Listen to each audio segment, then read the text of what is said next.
Thank you. Hi, I just want to thank Dawn and all the women who worked so hard to bring this conference together. It's really amazing that it's happening, and I'm really honored to have been asked to speak here. I just want to do a little disclaimer, though, because I should have clarified this with Dawn beforehand. Thermograms are not an alternative to mammograms, okay?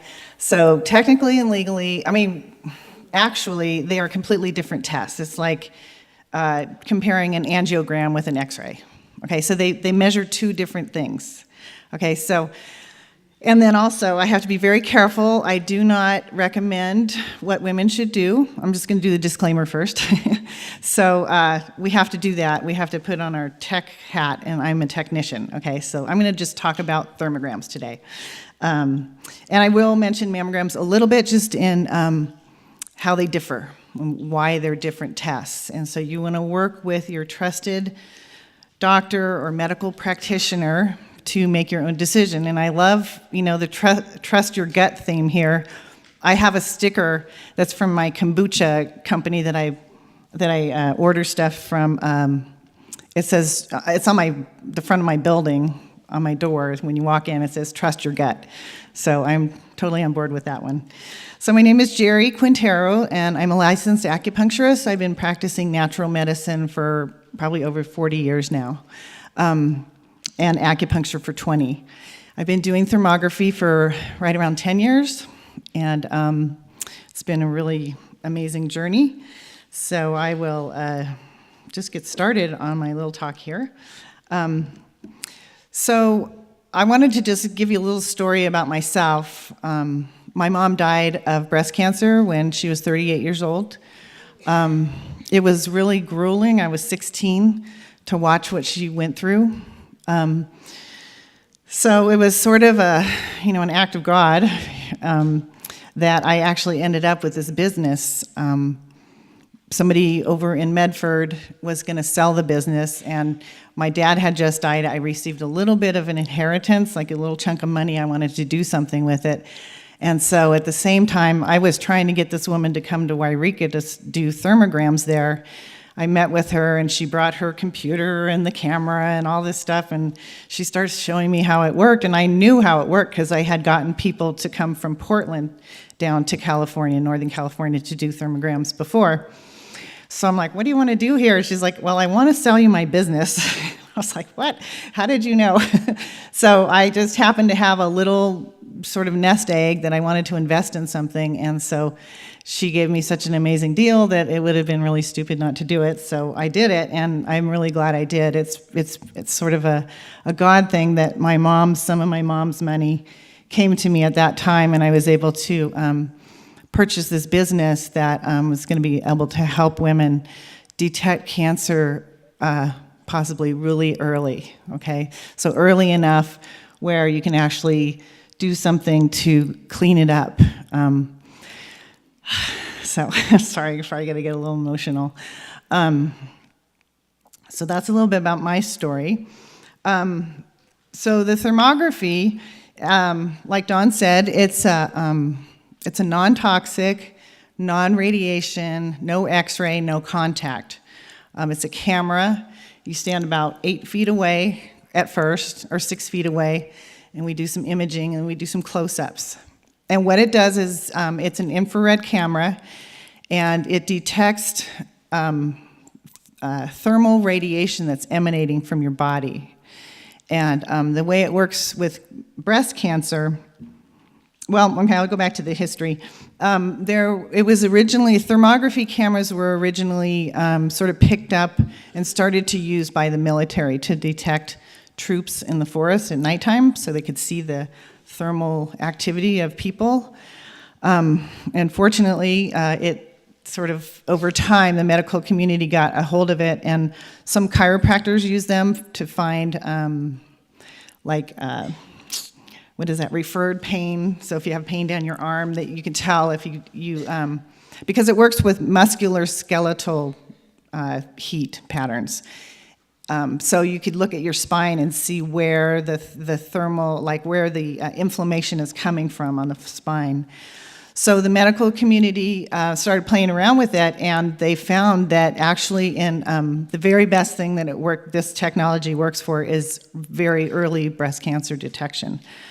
That being said, just so you know, it's not 100%, neither are mammograms or ultrasounds. The only thing that's 100% is a needle biopsy.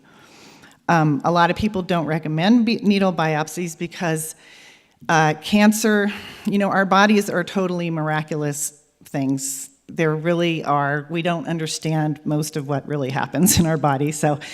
But cancer is our body's way of protecting us. The tumors are protection. So when you have too much toxins in your body, and it could be toxic, from food, from your environment, from the air, from emotions, from TV programs, there's a lot of different ways you can absorb toxins into your life. So my thing is when I work with people, I have them look at all of that, okay? So that's where I'm coming from. So what the body does with those toxins, if it gets to be overloaded, is it contains them in a little sac. So it's protected. It's all sitting there protected. And so you really don't, want to go in there with a needle, because what's that going to do? Opens up that sac, and then it drags it out of the body, and it could be spreading cancer cells. Now, I'm not saying that you should never get a biopsy, because there's probably times when maybe somebody does need to get one. So I'm not telling you what to do or not to do. That's my disclaimer. I'm just talking about what happens with these different tests. So let's see. So when they started using it with the breast early and pre-breast cancer detection, they actually found out also that it can find hormone unbalances, estrogen dominance. So that's actually the very first thing that's going to show up is the estrogen dominance. Like I say, when I take the images, people always ask me, well, what do you see? Can you see the estrogen? Can you see this or that? And I really can't, because there is a really high-tech computer program that goes with my camera that like when I make the file, I can't even open it up because I don't have that program. So, but it detects little infinitesimally small gradations of thermal activity. And so it's pretty predictable. People's bodies are pretty predictable as like a healthy body, as how we're going to be emanating heat in a healthy state. So if estrogen starts to pool up in the breast for some reason, that I guess is, their estrogen is the female hormone, so we use that to create, produce our female hormones and milk and stuff. So it makes sense that it would pool up. If there's too much in your environment, it's going to pool up in your breasts. And the thermography camera can kind of detect that. I can't see it, but the computer program can see. And so that's the very first sign that there's something going on. So, people come in and they kind of freak out, and they, end up going and getting biopsies and this and that because they have a little bit of a gradation. My message here is like, don't freak out. If you come to see me and you get a thermal image that's, suspicious, don't freak out. This is an early sign that you can do something to clean up your diet, clean up your environment, do some detoxing, watch the kind of programs TV and movies and stuff. You want to really look at all that, because stress is such a huge part of our health or ill health. Let's see. In the medical world, when the thermography first came out, they did a lot of testing. Some of the testing was kind of bogus, like they went and traveling buses and vans and did thermography in the buses and vans. They didn't have any thermal parameters as far as like how hot the van got, or if the person was standing out in the sun for 4 hours waiting to get in.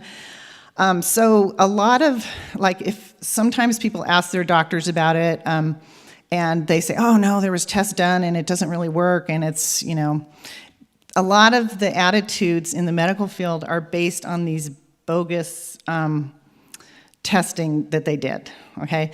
So, but the way it really works is that, so like in the normal body, there's a normal way that the heat is emanating from you.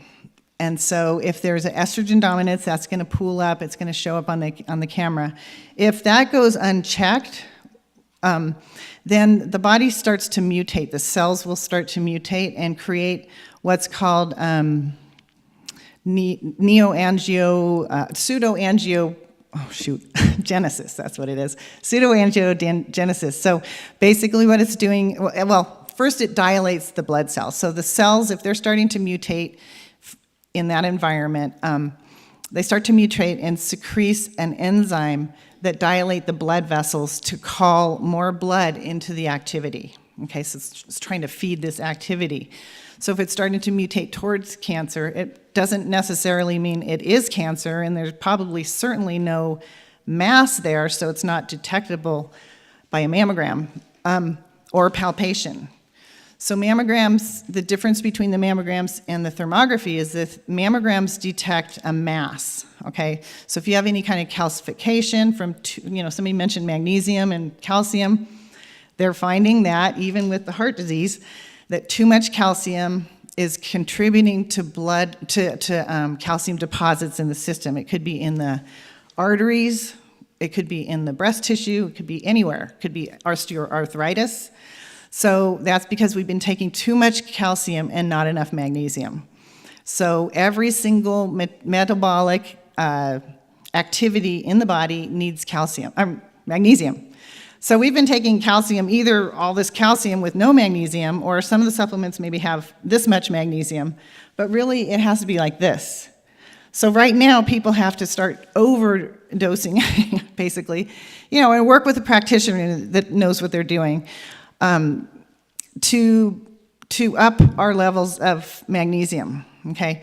That magnesium is very detoxifying. So magnesium spray, you can use it topically. That's a really good way to do it, and it's good to mix it, so you could do Epsom salts baths. I wasn't planning on talking about this, but that's okay. And you can be taking it internally, like Becca talked about, taking it at nighttime. It really helps you relax. It's really good. So for people with sleeping problems, but sometimes taking it internally, it kind of messes with people's digestion, and it could make your stools really loose, especially if you have a bad gut. So I just want to say I'm also a GAPS practitioner and the Weston A. Price leader for Wairika. So yay! And I actually went on the GAPS diet for what was sort of pre-cancer. I had like a grade 5. Bad pap smears for 2 years. I couldn't kick it. Chinese herbs, yay. I went to a Chinese guy, didn't even speak English, and he was like, 5 times the dosage of Xiaoyao Wan. I'm like, okay, boy, I'll tell you. Are you the acupuncturist? No, okay. Who's the acupuncturist? Is there an acupuncturist here? There you go, okay. So yeah, I think it was 4 times, or was it, 4 times the amount of Xiaoyao Wan, 3 times a day. And I'm telling you, the very first time I took that dose, I just sighed this huge sigh of relief. It was like my uterus just went, oh. So anyhow, relaxing, that's the name of that formula, is the Relaxed Wanderer. So it just gives you an idea of stress and how that can affect your body. So, and the other thing that, for the breast health, so we got the magnesium, dealing with that. Iodine is really important. It's very detoxifying. So there's a bunch of elements and foods and herbs and stuff that are out there that have kind of been demonized by, I don't know who, but anyway. So there's a lot of information. I've been working with women for a really long time on detoxifying and in different capacities. So what I can just say here is that iodine, work with a practitioner. I'm going to just skip ahead to one of my case studies. I had a woman who misunderstood my telling her to start with 2 drops of iodine twice a day. She was taking 20 drops of iodine twice a day. And actually, the doctors who work with iodine, they say to really take a high amounts of iodine. I was too scared to ever do that. So she came back like 2.5 months later and said, "Oh yeah, I've been taking 20 drops. Well, I tried taking it twice a day, it made me sick. So I was taking 30 drops once a day." And I'm like, oh my God. But her thermogram in those 3 months, because she had a 3-month turnaround. So meaning that when you come in to get a thermography, if there's a lot of suspicious heat patterns in your thermal imaging, and usually it happens on one breast and not the other, so that's how you tell that some activity is out of balance. Because usually cancer doesn't happen both at the same time. She's usually one. So anyhow, she came in and she told me this, and she had an appointment set up for the thermogram. And I was like, well, this is interesting, we'll see what happens. I've never had this happen, and I told her, she misunderstood. And we were both a little scared at first, but I said, you know what, this is probably meant to be. We need to see how this worked. And her thermal images she dropped a whole grade in 3 months, which is pretty good. Actually, it was 1.5 points. So that's really good. Usually it just comes down slower. And so I'm thinking it might have had to do with the iodine. So iodine is an element that has been demonized also. It's very, very important in our diets. It used to be in all bread products. They took it out and put bromide, which is it's a toxin. It's like chlorine and fluoride. So iodine actually helps you to release chlorine and fluoride, bromine out of your body. You need that stuff out of your body. It's really toxic. So anyway, that was my case study, one of my case studies, kind of by accident it happened. So we touched a little bit on the thermal grades. So basically you come in and we take your images, and then I ship the file off to a doctor who reads it. It's like having an X-ray guy read your X-rays, I can't read them. So your report will come back with a TH level, of thermal level of either 1, 2, 3, 4, or 5 for each breast. So one person actually, she comes in and she's been on Chinese medicine for probably 20 years not with me, but with another doctor, for breast cancer. And she was healed of breast cancer through natural means. And her breast, so she's still on the Chinese herbs and really believes in them. And she's got a 1 and a 1. And this woman's probably 65 or something, which is kind of unheard of. I mean, most people I see have 3s. And so a 1 and a 1 is like really good, okay? And so then 2, it used to be, the doctors who trained me how to do this told us that it used to be totally common for women. The norm would be 2 and 2, okay? So if you had a 2 and a 5, that's like suspicious, something's going on. So, and we don't really know how far along it is, but the greater the separation of the gradation, the more suspicious it is. So that person would have to come back 3 months later. So that's what my patient did, and she dropped from a 5 to a 3.5, 3.5, 4.5, yeah. So that was amazing. So anyhow, so then somebody with, let me think about this here. Somebody with, so say a 1 and a 3, that would be kind of like or a 2 and a 3, or a 3 and a 3 plus. That's sort of like, it's a little bit suspicious, so come back in 6 months.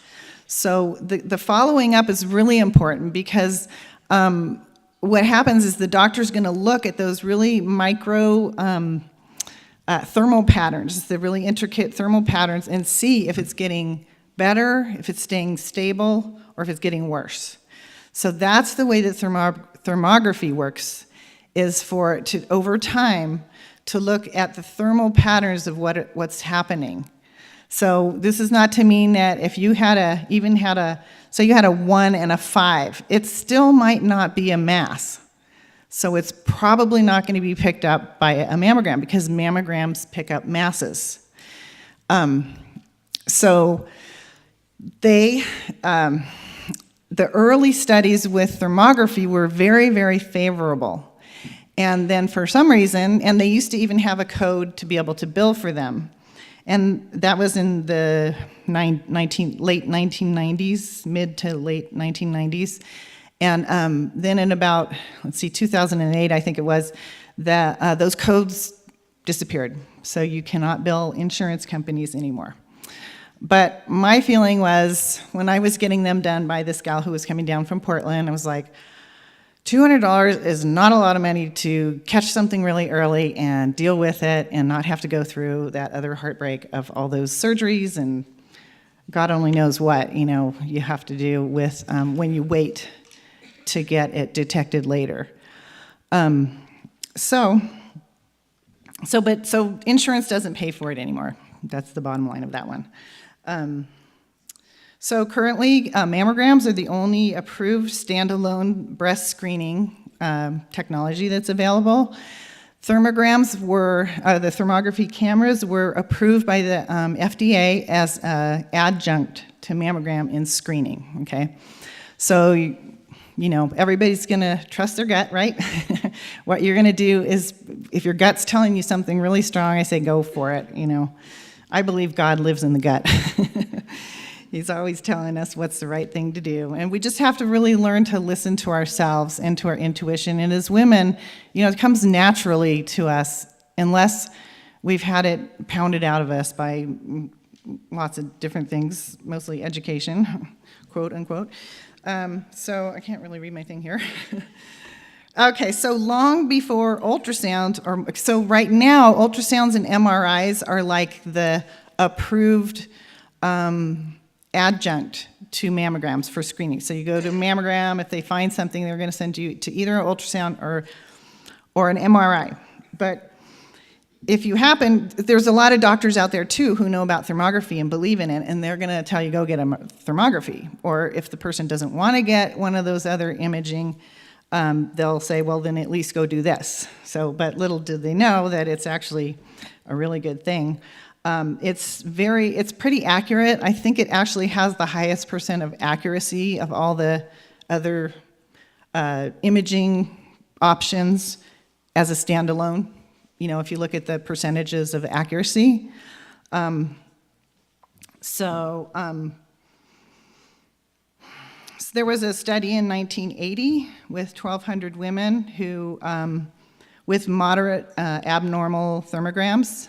So 5 years later, these women didn't really do anything about it, like proactively, and I'm not just talking about taking more tests, I'm talking about like really dealing with it. They had early stage cancer. And then they looked at it 5 years later, and there was even more cancer in these women who had abnormal thermographies.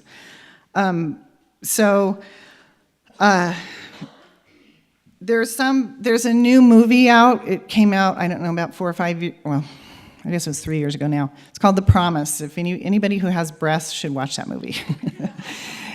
Just watch it. It's called The Promise and the Breast Cancer Movie. And I know Becca showed it at her clinic one time. It was really amazing. So I'll just let you do that, and you can, I'm not going to talk about that movie because it's too controversial, but anyhow. So let's see.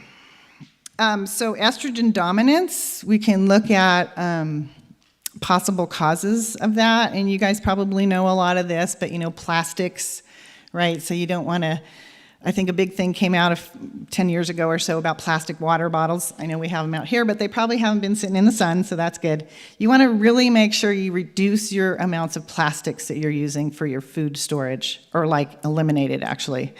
So especially anything that's acidic, like tomato sauce or salsa, anything that's acidic, you do not want it in plastic. Like some people say, I only buy acidic stuff. Well, I try to make everything myself, but when I do buy stuff, I buy it in glass. It comes in glass. If it's not in glass, they say put it in glass as soon as you get home.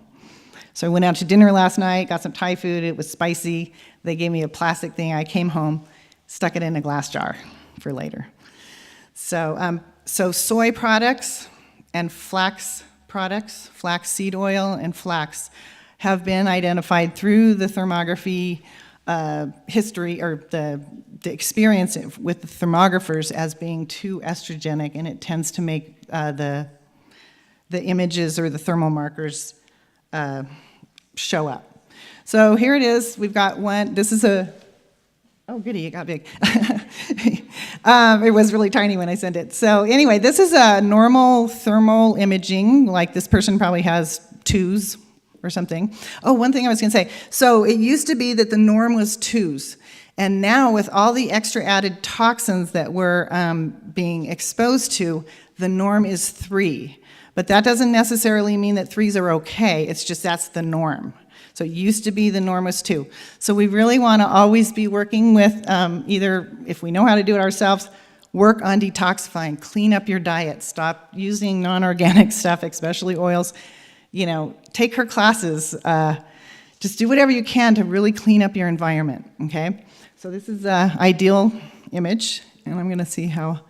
So this one, are these in order? I guess so.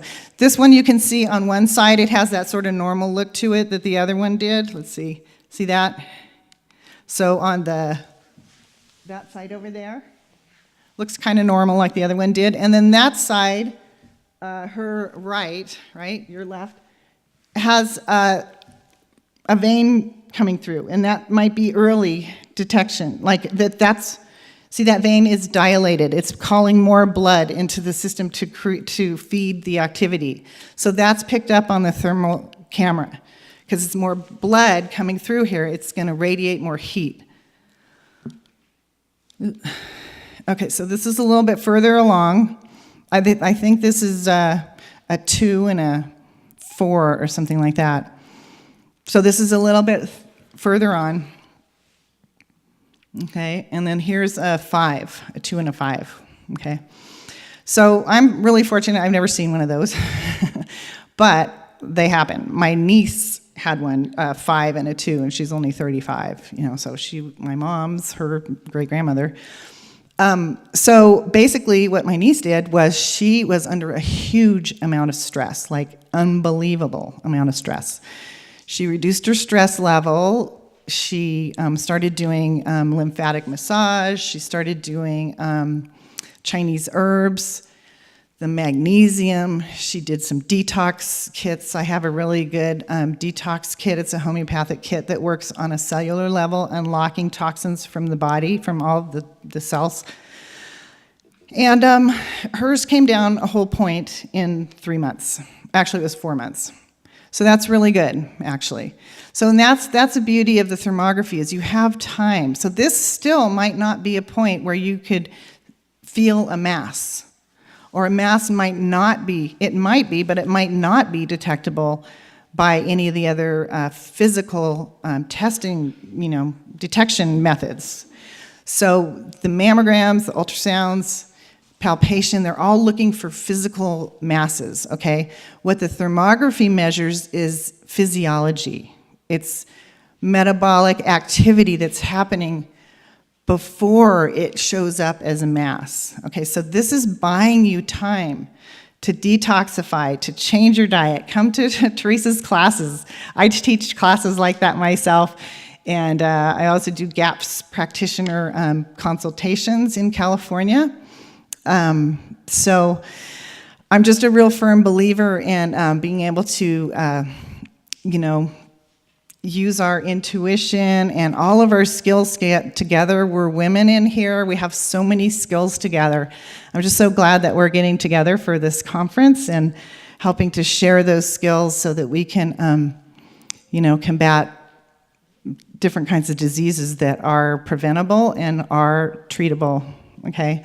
And that's not to say that there's no room for your doctor. You want to definitely be including doctors in, actually sometimes, people come back and they show them the report and they show them the images and they didn't know about it, and they kind of open their eyes to something new, which is really good, right? So let's see, I think that's the last slide. I want to end on that one.